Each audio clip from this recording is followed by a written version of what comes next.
এভাবে যদি গণহারে কন্টেন্ট মনিটাইজেশন পায় তাহলে রুলস রেগুলেশনের কি হবে? আপনারা সবাই জানেন ইতিমধ্যে অনেকেই কন্টেন্ট মনিটাইজেশন পেয়ে গেছে, কিন্তু কন্টেন্ট মনিটাইজেশন যারা পেয়েছে তাদের ক্ষেত্রে অনেক জিনিস লক্ষ্য করা গেছে এবং কি এই জিনিসগুলোর সাথে আমাদের প্রশ্ন আছে সেটা কিন্তু অ্যাডজাস্ট হয়ে গেছে। তো আপনাদের অনেকেরই কিন্তু কন্টেন্ট মনিটাইজেশন নিয়ে অনেক প্রশ্নের উত্তর পাবেন আজকের এই ভিডিওতে। এজন্য অবশ্যই মুহিনন ব্লগ ইউটিউব চ্যানেলটি সাবস্ক্রাইব করে দিবেন। আগে আমাদের অ্যাডস রিলস বলেন, ইনস্টিমেট বলেন, এগুলো কিন্তু রুলস রেজুলেশন ছিল। যেমন এই মনিটাইজেশন গুলো আমাদের পেতে হলে অবশ্যই কন্টেন্ট মনিটাইজেশন পলিসি অর্থাৎ কন্টেন্ট মনিটাইজেশন নিয়মগুলো আছে সেগুলো আমাদের মানতে হতো এবং পার্টনার মনিটাইজেশন পলিসি আমাদের ফলো করতে হতো। ফেসবুকের গাইডলাইনের ভিতরে আমাদের কাজ করতে হতো, তবেই কিন্তু আমাদের সেট আপ দিত। কিন্তু বর্তমান দেখা যাচ্ছে এখন বর্তমানে যে ইনভাইটেশন গুলো আসছে, এখন যারা কন্টেন্ট মনিটাইজেশন পাচ্ছে তাদের যদি পেজে কোনো স্ট্রাইকও থাকে অর্থাৎ কারো ভিডিওতে পলিসি থাকে তারপরেও কন্টেন্ট মনিটাইজেশন দিয়ে দিচ্ছে। তাহলে যদি এভাবে চলতে থাকে রুলস রেগুলেশনের কি হবে? অন্যদিকে অনেকেই আছে সবগুলো নিয়ম মানতেছে, সবগুলো নিয়ম মেনেই কিন্তু কাজ করতেছে, ভিডিওতে কোনো সমস্যা নেই, সবগুলো কিন্তু অরিজিনাল ভিডিও, নিজের ভয়েস, কোথাও কোনো ধরনের মিউজিক ব্যবহার করে না, তারপরেও তারা কন্টেন্ট মনিটাইজেশন পাচ্ছেন না। এখন এখানে প্রশ্ন দাঁড়ায়, সেটা হচ্ছে যে যদি এভাবেই চলতে থাকে তাহলে ফেসবুকের রুলসের কি হবে? দেখা যাচ্ছে এই রুলস রেগুলেশনের কারণে অনেকে কিন্তু ফেসে আছে। যেমন বর্তমানে যেটা দেখা যাচ্ছে, স্টার মনিটাইজেশন যখন সেট আপ করে ইন রিভিউতে নিয়ে যায়, তারপরে দেখা যায় কিছুদিন পর আবার ওদেরকে রিজেক্ট করে দেয়। রিজেক্ট করে দিয়ে কিন্তু খামাকা কিছু পলিসি ইস্যু ধরিয়ে দেয়। তাহলে যদি আনঅরিজিনাল কন্টেন্ট, মিউজিকওয়ালা কন্টেন্ট থাকার পরে যদি কন্টেন্ট মনিটাইজেশন দেয়, নতুন ক্রিয়েটর যারা আছে, নতুন পেজগুলো আছে সেগুলোতে দেয়, তাহলে পুরনো যারা নিয়ম মেনে কাজ করতেছে তাদের রুলসের কি হবে?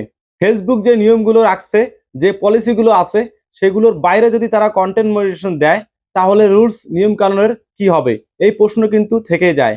এখন আপনাদের অনেকেরই অভিযোগ, ভাই আমাদের আশেপাশের অনেক ভাই ব্রাদার আছে যারা হচ্ছে যে এক মিউজিক ব্যবহার করে, দুই তারা অন্যের ভিডিও আপলোড করে, এমনকি অনেকেই এমন আছে ফেসবুক থেকে সরাসরি ডাউনলোড করে ওই ভয়েসটা পর্যন্ত কাটে না, সরাসরি ফেসবুকে তাদের পেজে আপলোড করে দেয়। এমন মানুষও কিন্তু কন্টেন্ট মনিটাইজেশন পেয়েছে।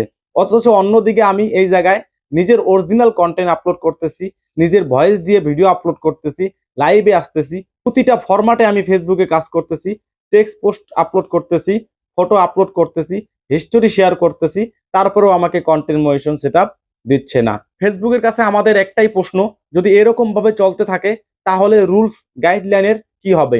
এখন যারা নিয়ম মেনে কাজ করছে তাদের ভেতরে হতাশা কাজ করছে, কি এত কষ্ট করলাম তারপরেও আমাদের কন্টেন্ট মনিটাইজেশন দিচ্ছে না, নিয়ম কানুন মেনে কি হবে? তো আমি আপনাদেরকে বলবো, যাদের অলরেডি কন্টেন্ট মনিটাইজেশন পাইছেন তাদের ক্ষেত্রে কিন্তু এখন সমস্যা কিন্তু বেশি দেখা দিচ্ছে। কন্টেন্ট মনিটাইজেশন সেট আপ করার সাথে সাথে কিন্তু রিস্ট্রিকশন হয়ে যাচ্ছে অনেক মানুষের, যেমন বা ইস্যু চলে আসছে। দেখুন, যেটা অতিরিক্ত কোনো কিছু হয় সেটা কিন্তু ভালো হয় না, আমি এটা অলওয়েজ বলে থাকি আপনাদেরকে। এখন গণহারে যেভাবে কন্টেন্ট মনিটাইজেশন দিচ্ছে, সামনে কি হয় আসলে বলা যাচ্ছে না। আর এইভাবে গণহারে মনিটাইজেশন দেওয়ার কারণ কি ফেসবুক নিজেরাও জানে না, এমনকি আমরাও নিজেরাও জানি না। কেননা হিসেবে যারা কন্টেন্ট মনিটাইজেশন পাওয়ার কথা তারা কিন্তু পায়নি। তো সেই জন্য আমি আপনাদেরকে বলবো, যারা কন্টেন্ট মনিটাইজেশন পাননি, আমার আপনাদের আশেপাশে যারা আছে যাদের পলিসি থাকার পরেও কন্টেন্ট মনিটাইজেশন পেয়ে গেছে, তাদেরকে দেখে যদি আপনাদের আফসোস হয়, আমি আপনাদেরকে বলবো আপনারা আফসোস করবেন না। হয়তোবা আপনাদের জন্য সামনে ভালো কিছু আছে, কেননা এখানে রহস্য কিন্তু থেকে যায়। যারা এই কন্টেন্ট মনিটাইজেশন পাচ্ছে সবগুলো ক্রিয়েটর বা সবগুলো মানুষ কিন্তু একদমই নতুন কাজ করতেছে ফেসবুকে। ছোট ছোট পেজ, তাদের রিচ ডাউন আছে, তার ফলোয়ার্সও কম, তারপরেও কিন্তু কন্টেন্ট মনিটাইজেশন পাচ্ছে। ঠিক আছে, তাহলে এখানে রহস্য থেকে যায়। এখন কি রহস্য আসলে বলা মুশকিল। আমার মনে হচ্ছে কোনো না কোনো খটকা কিন্তু আছে, কেননা যতগুলো মানুষকে সেট আপ দিচ্ছে সবগুলো পেজ কিন্তু একদম ছোট ছোট, বড় যেগুলো আছে তারা কিন্তু খুব কমই পাচ্ছে।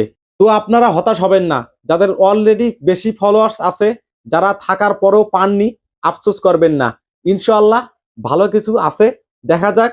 কিন্তু কন্টেন্ট মনিটাইজেশন সবাই পাচ্ছে, শেষ পর্যন্ত কি হবে বলা যাচ্ছে না। আপনাদের কাছে আসলে কি মনে হচ্ছে ফেসবুকের এখন যে কর্মকাণ্ড তারা ঘটাচ্ছে, এটা নিয়ে আপনাদের মতামত কি? অবশ্যই কমেন্ট বক্সে কমেন্ট করে রাখবেন। ভালো থাকবেন, সুস্থ থাকবেন, আল্লাহ হাফেজ।